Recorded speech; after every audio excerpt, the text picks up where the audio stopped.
the theme of this episode and the one word and the only word that may do this game justice, dominant. We controlled every facet of the game. We controlled the game when we were on defense. We went into a really, really nice defensive structure. In the midfield, we made all the right passes. We were composed.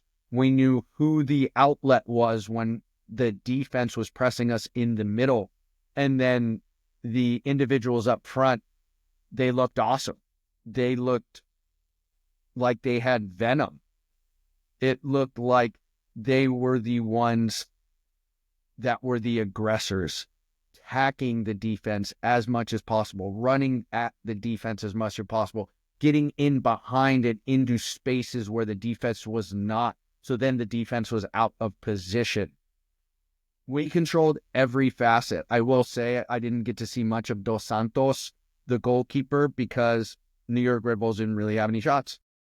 There was very little work for Dos Santos to do, which is an awesome thing.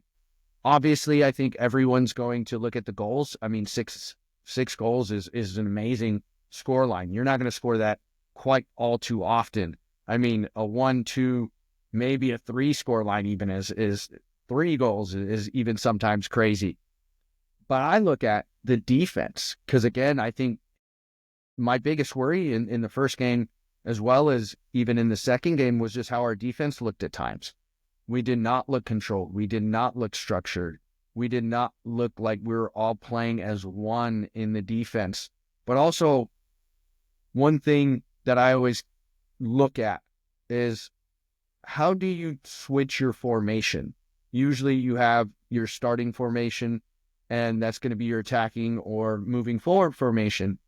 But what is your formation when you have to go into a defensive shell? Most teams go into a 4-4-2.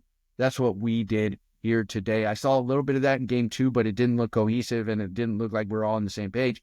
This game, we went into a 4-4-2 shell and it looked super organized, super compact. There were really very little lanes for the New York Red Bulls to pass through. I think that McNair being in the middle and being a center back instead of a left back or right back is going to solidify the defense a lot more just because he's so great at any defensive position that he plays. But we just need more reinforcement in that center than we do on the wings. Again, our center was the problem in the first and second game. People were passing right down the middle to get goals on our team like it was easy.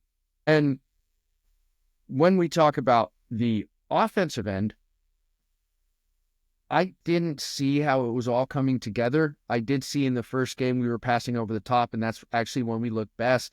In the second game, we were a little bit more controlled. We were a little bit more in the final third and attacking the other team's defense, but we weren't able to break down the defense. It looked like we're going to be a more counterattacking team. We're going to be over-the-top team.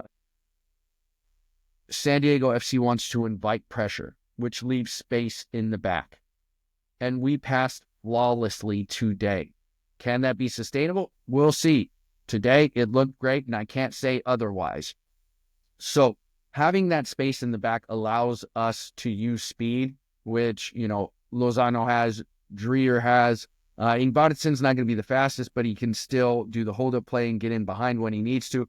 Luca de la Torre went through the middle for his goal, which, I don't think the defense expected a midfielder to make that run. So that was just beautiful by Luca de la Torre. And, it was just a complete game.